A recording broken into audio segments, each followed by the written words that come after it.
Oke bosku, bagaimana kabarnya? Masih hobi olahraga di toilet berjam-jam? Jangan dong, segera cari pacar. Baik, kali ini saya akan membahas film horor Taiwan yang berjudul The Dark Along 2. Film ini disutradarai oleh Cheng Wei Hao, dirilis pada tanggal 25 Agustus 2017. Nah, film ini mengisahkan seorang ibu pekerja sosial yang berjuang menyelamatkan anaknya. Dalam perjuangannya, ia banyak melewati berbagai pengalaman mistis dan tidak peduli bagaimana keadaan dirinya sendiri. Penasaran kan bos bagaimana ceritanya? Nah, sebelum kalian menonton video ini, subscribe dulu ya, biar kalian tidak ketinggalan informasi video menarik lainnya. Dan biar nyaman, alangkah baiknya terlebih dahulu makan dan mandi. Setelah itu kunci pintu kamar, siapkan cemilan, stop ngintip tetangga sebelahan. Dan kita masuk alur filmnya. Film ini dibuka dengan scene beberapa orang pekerja kayu yang sedang sibuk bekerja sampai malam di hutan. Tiba-tiba salah satu pekerja menemukan sesuatu yang tertutupi kain. Mereka akhirnya membuka bersama. Ternyata itu adalah mayat manusia. Kemudian mayat itu berubah menjadi sosok iblis yang mengerikan dan membunuh semua pekerja kayu itu. Dan film The Dark Along 2 pun dimulai. Tidak lama kemudian beredar berbagai poster orang hilang. Tidak peduli wanita, pria, atau wanita dan sejenisnya. Kita akan beralih kepada seorang wanita yang bernama Lee Sufan. Kita panggil saja Nona Lee. Ia bekerja sebagai pekerja sosial yang khusus menangani kasus kekerasan pada anak. Nona Lee rupanya ingin bertemu dengan seorang wanita bernama Nyonya Lin, dikarenakan menurut laporan tetangga anak Nyonya Lin sudah hampir 1 tahun tidak pernah keluar rumah, sehingga yang ditakutkan adalah Nyonya Lin mempunyai potensi kekerasan terhadap anaknya. Tidak buang waktu lama, Nona Lee berhasil mendapati anak itu, namanya Yong Ching. Akan tetapi seluruh tubuhnya ditulis berbagai mantra kuno. Akhirnya Nona Lee membawa Yong Ching ke tempat panti asuhan agar dirawat selayak dan semestinya. Walaupun ini ditolak oleh Nyonya Lin dikarenakan ada suatu alasan yang tak bisa diuji dengan akal. Nanti kita akan tahu mengapa Nyonya Lin mengurung anaknya tersebut. Anak Nona Lee yang bernama Lee Yating, ia mungkin masih SMP atau SMA, tiba-tiba hamil, dan ini membuat Nona Lee marah dan ingin melakukan aborsi. Hal ini membuat Lee Yating tidak setuju dan membuat mereka saling bertengkar. Dari kejadian ini kita sudah tahu bahwa hubungan Nona Lee dan Lee Yating tidak begitu harmonis.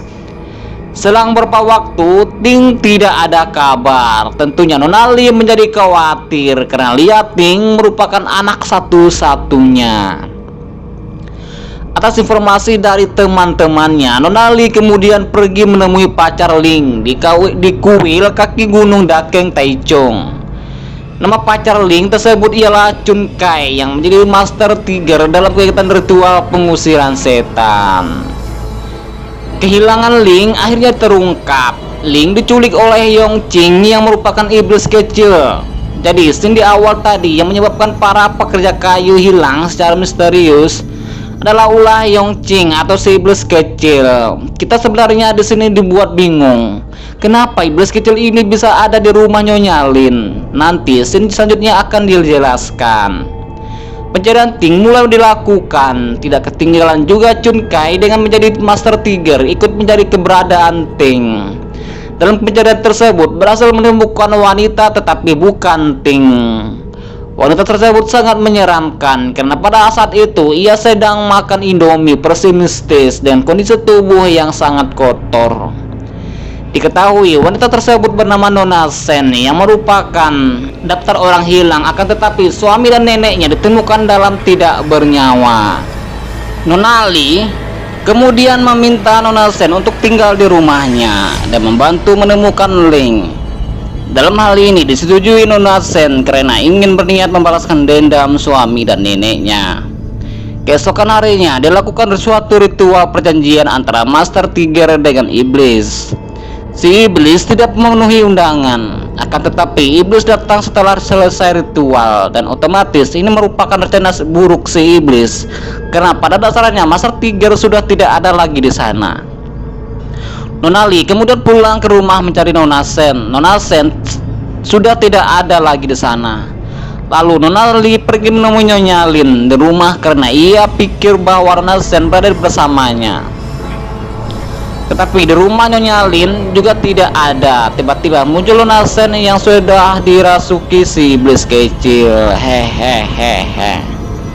Nyonya Lin meminta Nona Lee segera bersembunyi di kamar Yongqing, karena di kamar itu sudah dipenuhi peralatan ritual kuno yang memang dibuat untuk menangkal serangan si iblis kecil. Nyonya Lin dengan berhati-hati membiarkan Nona Sen yang dirasuki iblis itu masuk ke rumah. Lalu dikira sudah masuk dalam perangkapnya, ia menunjukkan tato-tato di tangannya yang memiliki kekuatan mistis dan berhasil melepaskan iblis dari tubuh Nona Sen. Akan tetapi iblis itu kemudian lepas karena bangku yang berada di samping Nyonya Lin tiba-tiba terbanting ke arahnya. Kemudian Nyonya Lin menceritakan bagaimana asal usul dari iblis kecil itu. Ternyata iblis kecil itu adalah anaknya, di mana pada waktu itu Nyonya Qing masih kecil mengajak Nyonya Lin bermain di sebuah taman hiburan. Tiba-tiba Yongqing tewas karena permainan yang ditumpanginya mengalami kecelakaan. Nyonya Lin yang begitu sayang kepada Yongqing tidak ingin anaknya meninggal. Begitulah kasih sayang seorang ibu yang begitu besar pada anaknya. Ia teringat pesan neneknya dahulu bahwa ada ritual yang bisa menghidupkan orang mati. Ia pun mencoba ritual itu dan berhasil. Akan tetapi Yongqing yang diharapkan menjadi manusia seutuhnya jauh dari harapan. Karena yang bangkit bukan Yongqing anaknya, melainkan iblis. Semenjak bangkitnya iblis itu, banyak orang-orang yang mati dan menghilang. Hal ini yang membuat Nyonya Lin ingin mengungkapkan kembali dan menangkapnya kembali dan berhasil. Akan tetapi Nona Lee yang datang ke rumahnya pada awal scene film tadi berhasil melepaskannya. Jadi sudah terjawab kenapa si iblis kecil berada di rumah Nyonya Lin. Kemudian Nona Lee, Nona Sen, dan Nyonya Lin berangkat ke gunung. Di gunung ini sebenarnya tempat terjadinya kecelakaan Yongqing pada waktu itu di taman hiburan. Sebelumnya Nona Lee menghubungi Chun Kai di perjalanan kalau mereka pergi ke gunung itu. Karena jaringan tidak baik, sambungan telepon mereka terputus. Kakek Chun Kai yang terbangun dari pingsannya mengatakan bahwa semenjak pasca ritual tadi mereka telah ditipu si iblis kecil itu. Karena Master Tiger yang berada di tubuh Chun Kai sudah pergi. Ia kemudian menyuruh Chun Kai menyusul mereka ke gunung karena takut terjadi hal yang buruk menimpa mereka. Dugaan kakek Chun Kai pun benar. Nyonya Lin dari tadi mencari iblis kecil itu tiba-tiba keluar dari dalam tubuhnya semacam serangga dan cacing. Ia pun tewas seketika. Sebelum ia mati, Nyonya Lin meminta kepada Nona Sen untuk melindungi anaknya, Yongqing. Kok namanya bisa sama ya? Begini, setelah anak Nyonya Lin yang paling tua meninggal, yang sekarang menjelma iblis kecil, ternyata ia melahirkan anak lagi kedua, yang namanya sama dengan anaknya yang pertama. Jadi begitulah kira-kira penjelasannya supaya tidak dibuat pusing ya. Nona Lee yang berada di dalam mobil tiba-tiba melihat sosok Ting berjalan di depannya. Ia pun keluar dan mengejarnya, sementara Chun Kai yang baru sampai langsung mencari keberadaan Nona Lee. Karena mobilnya kosong, tidak ada siapa-siapa, ia hanya menemukan Nona Sen yang menangisi kematian Nyonya Lin. Kemudian ia menyuruh Nona Sen pulang dengan temannya, sekaligus melindungi anak kedua Nyonya Lin dari incaran si iblis itu. Sekarang di gunung itu cuma ada Nyonya Lin dan Chun Kai yang mencari keberadaan Ting. Chun Kai segera menuju rumah sakit yang sudah tidak lagi digunakan. Di rumah sakit ini merupakan tempat ditemukan Nona Sen pada waktu pencarian Ting tadi. Kemudian Chun Kai melihat sosok Ting lalu mengikutinya. Tiba-tiba ia terjatuh ke bawah. Di sini ia diserang lalu tubuhnya tertancap di sebuah besi. Nona Sen yang berhasil mengamankan anak kedua dari Nyonya Lin kembali diserang oleh si iblis kecil di rumah Nyonya Lin. Sama seperti biasanya, si iblis kecil memanipulasi situasi dengan menjelma sosok suami Nona Sen. Kali ini ia tidak ingin terjebak lagi. Kemudian ia mendorongnya ke perangkap yang dilakukan Nyonya Lin sebelumnya, tapi berhasil lepas lagi. Ia diserang balik dan akhirnya pingsan. Nona Li yang dari tadi mencari Ting berhasil menemukannya. Walaupun pikiran Nona Li sedang dimanipulasi, dengan penyesalan ia meminta maaf kepada Ting atas kesalahannya. Kemudian Chunkai yang tadinya tertancap di besi lalu berubah menjadi Master Tiger dan ia berhasil lepas dari jebakan itu. Sementara Nona Li dan Ting ingin mencari jalan keluar tapi tidak berhasil. Kemudian bertemu dengan tim penyelamat. Tak lama kemudian datang Chunkai yang sedang berubah menjadi Master Tiger. Tim penyelamat tersebut ternyata adalah setan. Master Tiger kemudian menghajar iblis-iblis tersebut. Namun pikiran Yating yang telah dimanipulasi dan menyebut nama Chunkai, dan hal ini membuat kekuatan Master Tiger pada Chunkai mulai menghilang.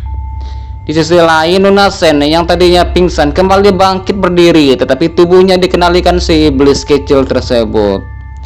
Si iblis kecil tersebut ingin membunuh adiknya. Namun karena mendapat nasihat dari adiknya, dan ini membuat hati iblis kecil itu luluh, sekaligus membuat jiwa-jiwa iblisnya menghilang. Beralih pada Chunkai, Nona Li dan Yating mulai terdesak. Tiba-tiba muncul iblis kecil yang tadinya udah baik dan membunuh semua iblis di sana. Kini situasi gunung berubah dan kegelapan berubah menjadi terang, dan film pun tamat. Pesan di film ini, jangan mencoba mengubah takdir apa yang ditetapkan, karena jika dilakukan akan merugikan diri sendiri dan banyak orang. Sekian, terima kasih. Jangan lupa subscribe ya, kalau nggak aku catok.